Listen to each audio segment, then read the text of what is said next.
গাধ গাধ নেকি এজন মুখ্যমন্ত্ৰীক তেল মাৰি পাৰি নেকি গাধ আজি বাল্য বিবাহৰ ক্ষেত্ৰত মুখ্যমন্ত্ৰী মহোদয়ে যি ধৰণৰ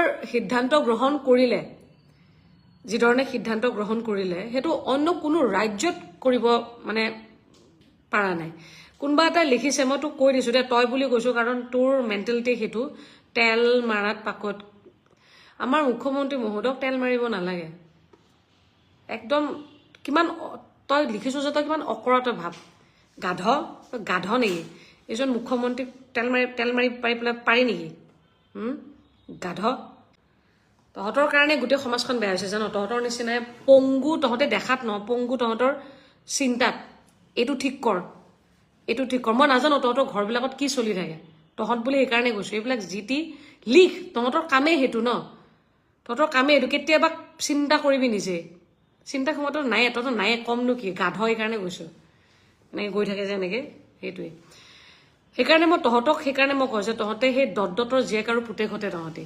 বুজি পাইছ দত্তৰ ভৰাই ল'লে হ'ল আৰু কিবা কিবি এনিৱেজ মই মুখ্যমন্ত্ৰী মহোদয়ক অশেষ ধন্যবাদ আৰু কৃতজ্ঞতা জ্ঞাপন কৰিছো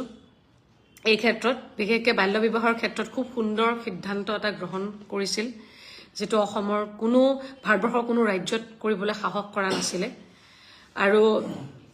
এই বহু বিবাহ মানে নিবাৰণৰ ক্ষেত্ৰত যেটো ডাঙৰ শক্তিশালী সিদ্ধান্ত গ্ৰহণ কৰিলে মানে অদ্ভুত আজি বাল্য বিবাহৰ ক্ষেত্ৰত মুখ্যমন্ত্ৰী মহোদয়ে যি ধৰণৰ সিদ্ধান্ত গ্ৰহণ কৰিলে সেইটো অন্য কোনো ৰাজ্যত কৰিব মানে পাৰা নাই কোনবা এটা লিখিছে মই তোক কৈ দিছো দে তই বুলি কৈছো কাৰণ তোৰ মেন্টেলিটি হেতু তেল মাৰাত পাকত আমাৰ মুখ্যমন্ত্ৰী মহোদয়ক তেল মাৰিব নালাগে একদম কিমান তই লিখিছো যে তই কিমান অকৰাত ভাব গাধ নেকি এজন মুখ্যমন্ত্ৰীক তেল মাৰি পাৰি নেকি গাধ তহঁতৰ কাৰণে গোটেই সমাজখন বেয়া হৈছে জানো তহঁতৰ নিচিনাই পংগু তহঁতে দেখাত ন পংগু তহঁতৰ চিন্তাত এইটো ঠিক কৰ মই নাজানো তহঁতৰ ঘৰবিলাকত কি চলি থাকে তহঁত বুলি এইকাৰণে কৈছো এইবিলাক জিটি লিখ তহঁতৰ কামেই হেতু ন তহঁতৰ কামেই এইটো কেতিয়াবা চিন্তা কৰিবি নিজে চিন্তা ক্ষমতা নাই তহঁতৰ নাই কমনো কি গাধ এইকাৰণে কৈছো এনেকৈ গৈ থাকে যে এনেকৈ সেইটোৱে সেইকাৰণে মই কৈছো তহঁতে সেই দত্তৰ জীয়েক আৰু পুতেক হতে তহঁতে বুজি পাইছ দত্তৰ ভৰাই ল'লে হ'ল আৰু কিবা কিবি এনিৱেজ মই মুখ্যমন্ত্ৰী মহোদয়ক অশেষ ধন্যবাদ আৰু কৃতজ্ঞতা জ্ঞাপন কৰিছো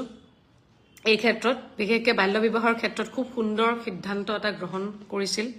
যেটো অসমৰ কোনো ভাৰতবৰ্ষৰ কোনো ৰাজ্যত কৰিবলৈ সাহস কৰা নাছিলে আৰু এই বহু বিবাহ মানে নিবাৰণৰ ক্ষেত্ৰত যেটো ডাঙৰ শক্তিশালী সিদ্ধান্ত গ্ৰহণ কৰিলে মানে অদ্ভুত